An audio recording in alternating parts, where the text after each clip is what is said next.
بسم الله الرحمن الرحیم. السلام علیکم. نن تاسو سره د جوړونو کومه بیماری چې دا کم ته چې مونږه روماتایډ ارثرایټس وایو د هغې په باره کې یو څو خبرې شیر کوم. دا داسې یو بیماری ده چې دا زیات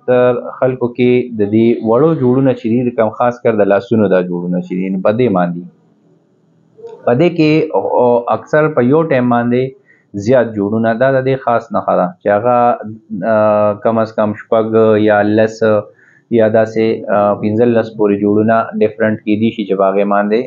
مسلسل دردي ورسره هغه جوړونه وپړسېږي. خاص کر چې کم دا جوړونه دي د لاس نو په دې باندې دا زیات دي. نور داسې دا ایلبو جاینټ شو، دا شولډر شو یا کونډی شوې نی جاینټ شو نو دا هم کیدی شي، خو لکه زیات چې دا کم کامن دی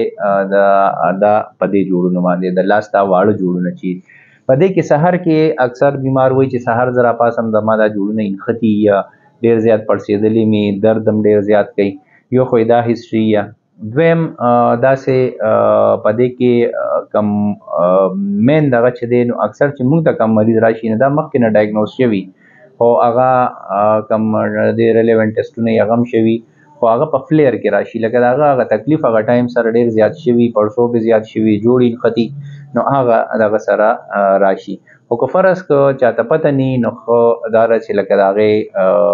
ډاکټر سره دغه وکړي او هغه د دې یو څو کومه خپله کرایټیریا ده نو په هغې کې کتل غواړي. یو څو ټیسټونه دي، ټیسټونه د دې لپاره روماتایډ فیکټر ټیسټ دی یا آر فیکټر ورته وایي، روماتایډ ارثرایټس فیکټر دغه ټیسټ پکې کیږي. یو پکې انټي سی سی پي ده هغه کیږي، ورسره ریلیونټ نور ټیسټونه دي. خو زه ډېر ډیټیل کې نه ځم خو جنرالي چونکې دا اکثر تپوس موږ نه کیږي چې د جوړونو بیماري او عام څوک د چاته د کونډو دا دردونه نو څوک په هغې کې ما غلطېږي چې یاره دا زما د جوړونو بیماري ده نو هغه ځان لسیز دی، هغې ته اسټیو ارثرایټس وایي او دې ته وایي روماتایډ ارثرایټس. خو د دې زیات د ټول نه غټه نښه یو خو د سحر کې لکه د دې دا دردونه زیات او بل دا چې دا زیاتر په 80-90% کیسونو کې دا په وړو جوړونې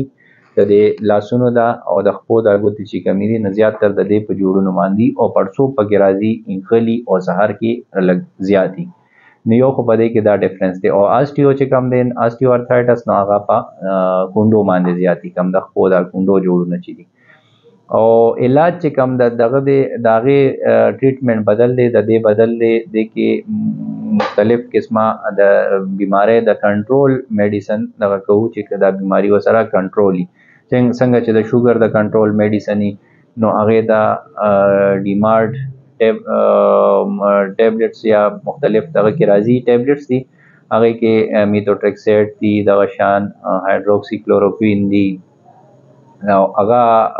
دا سلفاسیلازین دي، پکې لیفلونامایډ دي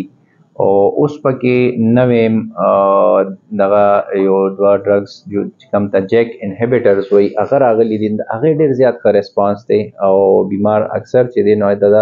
سټیراید ضرورت هم بیا نه راځي. دې کې ځکه چې زیاتر خلک چې دایي پړسو چې دی نو د عام نور دغه سره ټیک نشي انسیډ سره دردونو دوايانو سره نو بیا پکې سټیراید ټیبلټ فارم کې یا انجیکټیبل فارم کې ورکول پکاري. خو کوم دا جیک انهیبیټرز چې دي نو چې دا نوې کوم ډرګ چې راغلی دی نو اکثر مونږ وکتل د کال نیم کې چې هغه چاته سټارټ شوي دي نو هغې ډېر ښه ریسپانس کړی دی او هغې اکثر د نور ټیبلټ هم تقریبا بس کړي دي اوس او صرف دغه یو ټیبلټ وخوري او هغې سره ډېر ښه بیماري یې کنټرول وي. نو دا اصل لیټسټ یو څو خبرې وې د روماتایډ ارثرایټس په باره کې، باقي خو دا ډېر غټ ټاپک دی خو دا ما جنرل یو څو خبرې وې چې تاسو سره یې شیر کړو. ډېره مهرباني.